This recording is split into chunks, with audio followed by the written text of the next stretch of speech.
Corona virus का संक्रमण काल चल रहा है। दुनिया लॉकडाउन में है। जिनके भी वायरस से संक्रमित होने का शक है उन्हें क्वारंटाइन किया जा रहा है। जब 3 महीने पहले जब ये शब्द सुना हो तो काफ़ी नया लगा था, लेकिन क्वारंटाइन कोई नया कॉन्सेप्ट नहीं, यह कई साल पुराना शब्द है। घर के बुजुर्गों से सुना और रिपोर्ट में पढ़ा है कि सालों पहले प्लेग और हैजा जैसी महामारियां गांव के गांव ख़त्म कर देती थीं। प्रेमचंद ने भी लिखा है, गर्मी का महीना आम और तरबूज के साथ साथ हैजा भी का मौसम भी लाता है। ये किस्सा उसी दौर का है जब महात्मा गांधी को भी क्वारंटाइन होना पड़ा था। ये बात तब की है जब गांधी दक्षिण अफ्रीका में रह रहे थे। डरवन के पूर्वी तट पर ब्रिटेन का एक उपनिवेश था, नताल कॉलोनी। ये इलाका अब क्वाजुलू नताल प्रांत कहलाता है। उस दौर में भारत से गिरमिटिया मजदूर ब्रिटेन के अलग अलग उपनिवेशों में काम के लिए जाया करते थे। असल में ले जाया करते थे, या कहें ज़बरदस्ती ले जाए जाते थे। यहाँ उनके साथ ज़्यादती होती, शोषण होता। इन मजदूरों की हालत से गांधी काफ़ी परेशान थे। 1896 की बात है। गांधी साउथ अफ्रीका से भारत लौटे। उन्होंने सोचा पत्नी कस्तूरबा और बच्चों को अपने साथ दक्षिण अफ्रीका ले जाएं। वापसी का सफ़र शुरू हुआ दिसंबर 1896 में। जहाज़ पर गांधी के साथ थी कस्तूरबा, बेटे हरीलाल और मणिलाल। गांधी की विधवा बहन का बेटा गोकुल दास भी था। जनवरी 1897 में ये जहाज़ डरवन के किनारे लगा, लेकिन जहाज़ से लोगों को उतरने नहीं दिया गया। असल में जब गांधी अफ्रीका के लिए निकले थे तब राजकोट समेत दुनिया के कई हिस्सों में प्लेग फैला था। तब महामारी फैलना आम बात थी।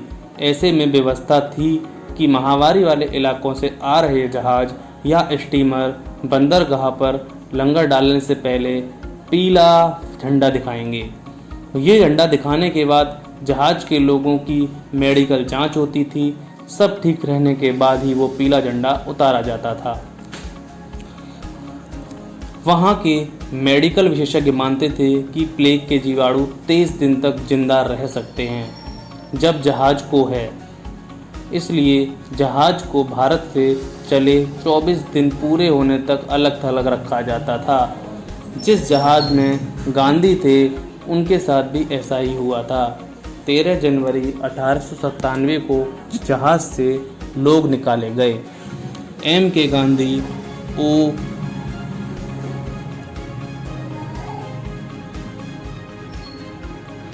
गांधी ORG पर छपे एक डॉक्यूमेंट में इस बात का किस्सा मिलता है।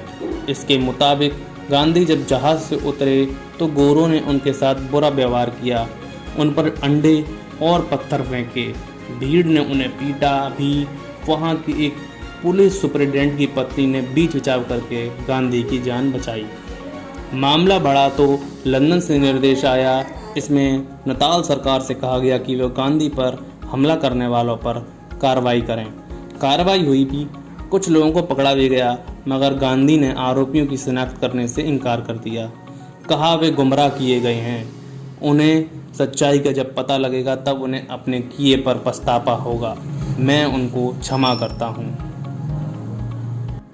अच्छा, एक और चीज़ है, क्या क्वारंटाइन के लिए हिंदी में कोई शब्द नहीं है? क्या गांधी के प्रसंग में इस शब्द का इस्तेमाल हुआ था? अभी हिंदी में हम लोग क्वारंटाइन ही लिख रहे हैं, लेकिन गांधी ने इसके लिए सूतक शब्द का इस्तेमाल किया था। यह सूतक भारतीय परंपरा का हिस्सा है। पहले क्या होता था कि बच्चे को जन्म देने के बाद माँ करीब 5 हफ्ते अलग रहती थी। उनके कमरे में बहुत कम लोग जाते थे। जो जाते थे वो एहतियात बरतते थे।